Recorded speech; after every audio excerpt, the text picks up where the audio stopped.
श्री शिवाय नमस्तुभ्यम। हर हर महादेव। स्वागत है आपका हमारे चैनल वास्तविक जानकारी पर। दोस्तों, आप सभी लोग जानते हैं कि 17 फरवरी 2024 को है भीष्माष्टमी। दोस्तों, ये भीष्माष्टमी माघ माह में पड़ने वाली अष्टमी होती है। साथ ही में दोस्तों गुप्त नवरात्रि में पड़ने वाली अष्टमी भी जो है भीष्माष्टमी होती है, जो कि दोस्तों 17 फरवरी 2024 के दिन पड़ रही है। अब दोस्तों, इस दिन की महत्वता बहुत ज्यादा बढ़ जाती है और इस दिन अगर आप लोग कोई भी उपाय करते हो भगवान शिव जी को प्रसन्न करने के लिए, तो वो आपकी मनोकामना बहुत ही जल्द पूर्ण करते हैं। दोस्तों, आज इस वीडियो में हम आप लोगों को कुछ ऐसे उपाय बताएंगे जो कि अगर आप लोग इस गुप्त नवरात्रि की अष्टमी तिथि या इस माघ माह में पड़ने वाली अष्टमी तिथि को कर लेते हैं, भीष्माष्टमी विशेष रूप से, तो भाई आपकी वो मनोकामना जरूर पूर्ण होगी। साथ ही में आपकी जीवन से दुख और परेशानियां भी दूर होगी। तो दोस्तों, सबसे पहले हम लोग बात करेंगे उस उपाय के बारे में जिस उपाय को करने से आप जो भी मनोकामना बोलेंगे वह मनोकामना आपकी 3 महीने के अंदर पूर्ण हो जाएगी। दोस्तों, हम सभी लोग हैं, हम सभी लोग मंदिर भी जाते हैं और मंदिर जाकर क्या करते हैं, हम सोचते हैं कि भाई भगवान नंदी के कानों में अगर हम अपनी मनोकामना बोलेंगे तो वो हमारी मनोकामना भगवान शिव जी से बोलेंगे और हमारी वह मनोकामना पूर्ण जरूर होगी। पर दोस्तों, आप लोग गलत तरीके से भगवान नंदी बाबा के कानों में अपनी मनोकामना बोलते हो, जिससे कि वह मनोकामना भगवान शिवजी तक पहुंच ही नहीं पाती है। तो दोस्तों, हम आपको बताते हैं कि कैसे आप लोगों को अपनी मनोकामना भगवान शिव जी के जो सामने नंदी बाबा बैठे हुए होते उनके कानों में बोलना है और आपकी वह मनोकामना 3 महीने के अंदर कैसे पूर्ण होगी। दोस्तों, आप लोग 1 लोटा जल तो जरूर लेकर जाते ही होंगे मंदिर में, तो आप लोगों को इस गुप्त नवरात्रि की अष्टमी तिथि के दिन भी जरूर 1 लोटा जल अपने घर से लेकर जाना है। 1 लोटा जल के अलावा आप जो भी सामग्री लेकर जाना चाहे लेकर जा सकते हैं, कोई दिक्कत वाली बात नहीं है। और ये उपाय वो व्यक्ति कर सकता है जिसको अपनी मनोकामना भगवान शिव जी से पूर्ण करवानी हो या अपने मन की बात भगवान शिव जी तक पहुंचानी हो। भाई वो ये उपाय को जरूर तो करना क्या है, विशेष रूप से अपने घर से 1 लोटा जल लेकर जाना। साथ में चाहो बेलपत्री फूल वगैरह भी लेकर जा सकते हो, पर 1 लोटा जल तो जरूर लेकर जाना है। आप लोगों को क्या करना है, सबसे पहले अपने घर के पास में जो भी शिव मंदिर हो, शिवालय हो, जहां पर शिवलिंग विराजित हो, वहां पर आप लोगों को पहुंच जाना है।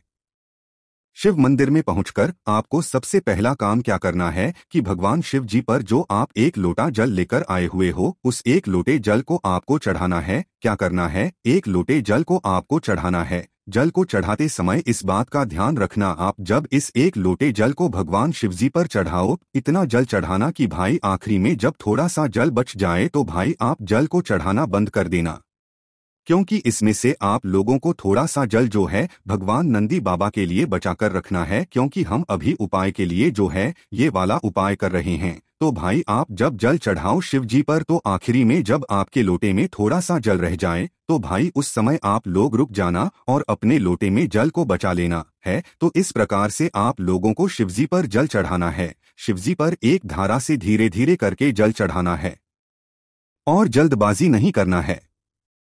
तो भाई आप जल चढ़ाते जाइए, जल चढ़ाते जाइए। जब आपको लगे कि भाई अब हमारे लोटे में थोड़ा सा जल बचा हुआ है, उस समय आप लोग जल को चढ़ाना बंद कर दीजिएगा और रुक जाइएगा। और रुकने के बाद क्या करना है, आप लोगों को इस थोड़े से बचे हुए जल को लेकर आपको आना है भगवान नंदी बाबा के पास में।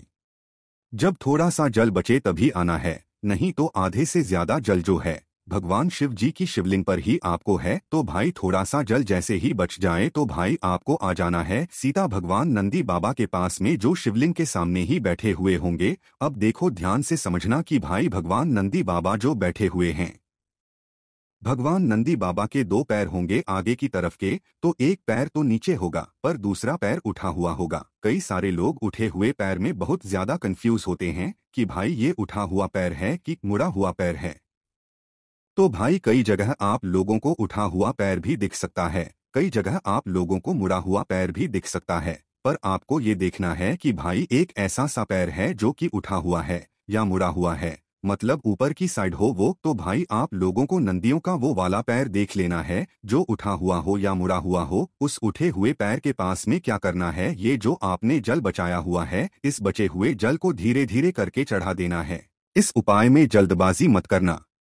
धीरे धीरे करके इस जो है बचे हुए जल को भगवान के उस उठे हुए पैर के पास में जो है आपको एक धारा से धीरे धीरे करके चढ़ा देना है। आपने इस जल को चढ़ा दिया। अब क्या करना वो ध्यान से सुनो।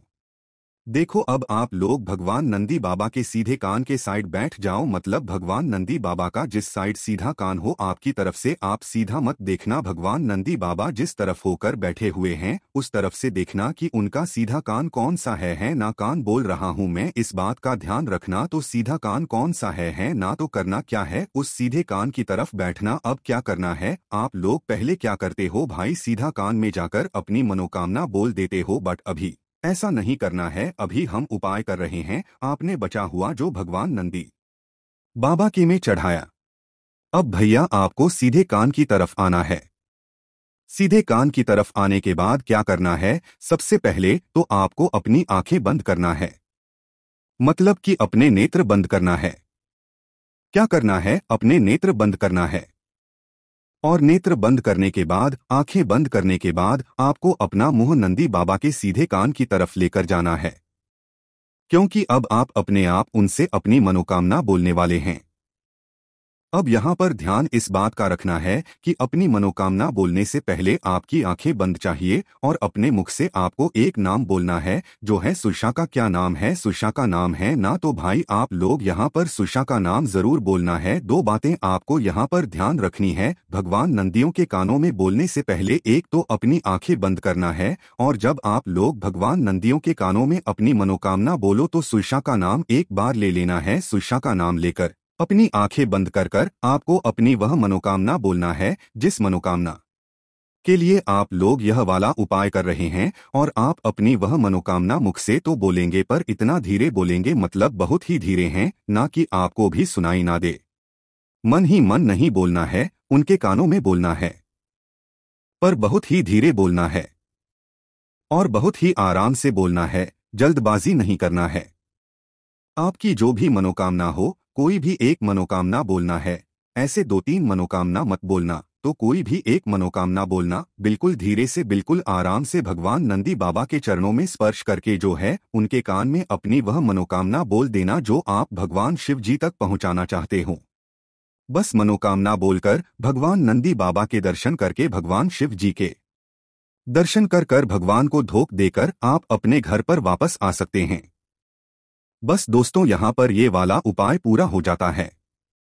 दोस्तों इस उपाय को जो भी व्यक्ति करेगा अपनी जिस भी एक मनोकामना के लिए, भाई उसकी वह मनोकामना 3 से 3.5 महीने के अंदर पूरी हो जाएगी। ये बात खुद पंडित जी ने जो है अपनी पिछली कथाओं में कही है, और ये उपाय भी पंडित जी ने अपनी पिछली कथाओं में यहाँ पर बताया हुआ है।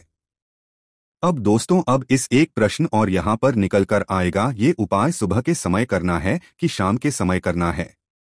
तो देखो वाली जहां पर बात आ जाती है वो उपाय सुबह के समय ही होता है, तो सीधी सी बात है कि यह उपाय सुबह के समय ही होगा। देखो भगवान शिव जी के मंदिर जाकर अगर आप कोई उपाय कर रहे हो तो सुबह जितना जल्दी हो सकता है उतना जल्दी जाकर किया करो, और जितना लेट करोगे उतना भी अच्छा है, पर वो अच्छा नहीं माना जाता। तो जितना जल्दी हो सकता है सुबह सुबह जाकर आप लोग भगवान शिव जी के दर्शन किया करो और उनका उपाय किया करो, ठीक है। अब दोस्तों हम जानते हैं इस भीष्माष्टमी के दिन किए जाने वाले दूसरे उपाय के बारे में। क्या उस उपाय के बारे में जिससे भगवान शिव जी आपसे और आपकी मनोकामना को वो पूर्ण करेंगे, तो उससे पहले हम लोग ये जानते हैं कि भाई इस दिन ऐसा कौन सा उपाय है जिस उपाय को करने से आपके घर में जो माता लक्ष्मी जी की कृपा होती है ना वो बढ़ जाएगी। मतलब आपके घर में अगर पैसा नहीं आता है, धन नहीं आता है, तो भाई वो आना शुरू हो जाएगा। तो दोस्तों उसके लिए आप लोगों को इस भीष्मा अष्टमी के दिन, जो कि शनिवार के दिन पड़ रही है 17 फरवरी को शाम के समय प्रदोष काल में, आप लोगों को ये वाला उपाय करना है। क्या करोगे उस उपाय में, अपने घर से एक दीपक तैयार करना है। क्या करोगे, आपने घर से एक दीपक तैयार करना है। दीपक कैसा तैयार करोगे, देखो वो दीपक मुख्य रूप से मिट्टी का होना चाहिए, पर मिट्टी का ना मिले तो आप आटे का दीपक भी तैयार कर सकते हो। मात्र एक ही दीपक वो तैयार होगा, इस बात का ध्यान रखना है ना भाई। दीपक आपने तैयार किया, दीपक तैयार करने के बाद इसके अंदर बाती कौन सी रखोगे, तो देखो बाती यहाँ पर आप लोग रखोगे इसके अंदर गोल बाती है ना, गोल बाती रखोगे, ठीक है। गोल भी रख सकते हो, लंबी भी रख सकते हो, क्योंकि ये दीपक हम लोग जलाने वाले हैं पीपल के पेड़ के नीचे, और पीपल ये के नीचे शनिवार के दिन माता लक्ष्मी जी का भी वास होता है, भगवान विष्णु जी का भी वास होता है। तो आप अगर विशेष रूप से माता लक्ष्मी जी के लिए जला रहे हैं तो भाई लंबी बाती के भी जला सकते हैं, पर पीपल के नीचे हमेशा गोल बाती का जलाया जाता है, तो इसलिए आप लोग जो है गोल बाती जो है यहाँ पर तैयार करके रख लें। अब यहाँ पर जरूरी चीज आती है कि इसके अंदर हम क्या डालें, मतलब तो यहाँ पर हम आपको बता दें कि विशेष रूप से अगर आप सबसे पहले कोई चीज डालना चाहें तो वो तेल का तेल डाल सकते हैं, या सरसों का तेल भी डाल सकते हैं, या शुद्ध देसी गाय की घी का दीपक जला सकते हैं। आपके पास 3 ऑप्शंस हैं। मुख्य रूप से आप तिल का तेल ले सकते हैं या सरसों का तेल ले सकते हैं। कोई भी एक तेल आप लोग जो है इसमें डालकर तैयार करके रख लीजिएगा। आपने जैसे ही ये दीपक तैयार किया है तो जैसे ही शाम का समय होता है, प्रदोष काल का समय होता है, लगभग शाम के 6 बजे से लेकर 7 बजे के बीच का जो समय होता है, थोड़ा लेट भी हो जाए तो 7:30-8 बजे तक भी आप लोग ये वाला उपाय को कर सकते हो। भाई अपना दीपक तैयार करके किसको ये वाला उपाय करना है, विशेष रूप से घर की जो माताएं बहनें होंगी वो, क्योंकि घर की जो माताएं बहनें हैं वो घर की लक्ष्मी होती है, तो इस बात का ध्यान रखना है, विशेष रूप से घर की माताएं बहनें ही जो है ये वाला उपाय करें। तो अपने घर से इस दीपक को तैयार करके आप लोग जो है निकल जाना। उससे पहले एक बात का और ध्यान रखना कि ये जो दीपक है ये आप अपने ही घर की माचिस से जलाना। अगर आप ऐसा सोच रहे हैं कि भाई हम जहां पर जाएंगे वहां पर हमें माचिस मिल जाएगी, तो जिस व्यक्ति की वो माचिस होगी ना, इस उपाय को करने का फल उस व्यक्ति को भी कुछ ना कुछ जरूर मिल जाएगा, क्योंकि आपने उसकी माचिस का इस्तेमाल किया है। तो जब भी कोई उपाय करो तो सारी चीजें अपनी होनी चाहिए, क्योंकि हमें का पूरा फल चाहिए।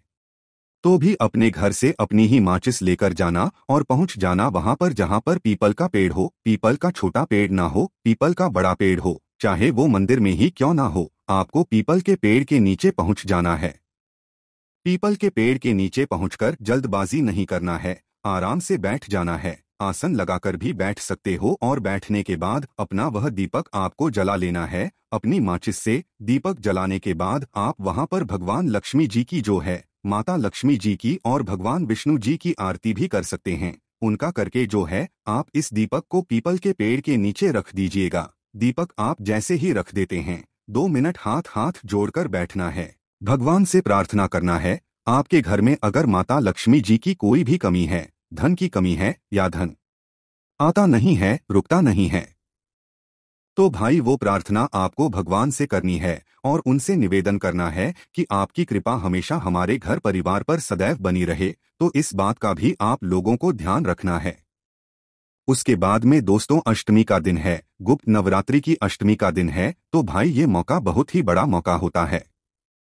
तो भाई इस दिन आप लोगों को सबसे बड़ा उपाय भी शुरू करना चाहिए, जो कि है दोस्तों 108 चावल के दाने वाला उपाय। अब दोस्तों 108 चावल के दाने वाला उपाय कैसा होता है वो हम आपको समझा देते हैं। दोस्तों 108 चावल के दाने में भगवान शिव जी को प्रसन्न करने का बहुत ही बढ़िया ये उपाय होता है। और इस उपाय में मात्र हमें क्या करना होता है कि अपने घर से 108 चावल के दाने गिनकर लेकर जाने होते हैं। 108 चावल के दाने हमें कहीं और से नहीं मिलते हैं, अपने ही घर के रसोई घर से मिलते हैं। बस ध्यान ये बात रखनी होती है, 108 चावल के दाने जो हम लेते हैं उनको हमें अच्छे से छांट लेना होता है। साबुत 108 चावल के दाने हमें इस उपाय को करने के लिए देने होते हैं। तो 108 चावल के दाने बढ़िया अच्छे अच्छे जो है आप लोगों को गिन लेना है। उनमें से कोई भी दाना टूटा हुआ ना हो, जिससे आप लोग उपाय करने वाले हो, इस बात का ध्यान रखना।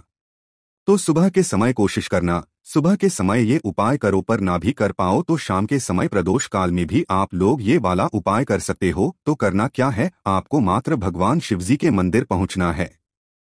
शिवजी के मंदिर पहुंचकर जो भी आपकी पहले पूजन अर्चना है, सुबह के समय जा रहे हो तो एक टोटल जल चढ़ाना होगा, बेलपत्र फूल वगैरह चढ़ाना होगा। तो पहले आप वह काम कर, ठीक है। उसके बाद ये उपाय करना है। शाम के समय जा रहे हो तो भाई दीपक वगैरह लगाना होगा।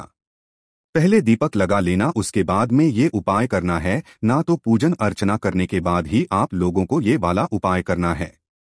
क्या करना है, इस उपाय में मात्र आपको 108 चावल के दाने जो है अपने सामने रखने हैं। जब आप इस उपाय को कर रहे हो तो 108 चावल के दाने आप लोग अपने सामने रखने के बाद क्या करना है, 108 चावल के दानों में से एक चावल का दाना उठाना है। क्या करना है, एक एक चावल का दाना उठाना है, शिवलिंग पर चढ़ाते जाना है। भगवान शिव जी की जो शिवलिंग होगी, शिवलिंग के चढ़ाते जाना है, वो भी श्री शिवाय नमस्तु विभिन्न बोलकर। अब बहुत सारे लोग ये भी पूछेंगे क्या एक साथ हम इन चावल के दानों को नहीं चढ़ा सकते? तो अगर आपको इस उपाय को पूर्ण मतलब फल जो है बहुत जल्दी चाहिए और पूर्ण फल चाहिए, अच्छा फल चाहिए, बड़ा फल चाहिए, तो आप इन 108 चावल के दानों को एक एक करके भगवान शिव जी पर चढ़ाइए, वो भी श्री शिवाय नमस्तु विम बोलकर। हर दाने को श्री शिवाय नमस्तुभ्यम बोलकर चढ़ाइएगा और जैसे ही 108वां या आखिरी चावल का दाना है इन 108 चावल के दानों में से, तो उस समय आप श्री शिवाय नमोस्तुभ्यम बोलकर अपनी मनोकामना भगवान शिव जी से बोल, वो मनोकामना जिसके लिए आप लोग ये उपाय कर रहे हैं। अपनी कोई भी दुख और परेशानी हो तो वो भी बोल सकते हैं। आप इस उपाय को एक बार जरूर करके देखिएगा, आपका जीवन बदल जाएगा, आपकी मनोकामना जरूर पूर्ण हो जाएगी।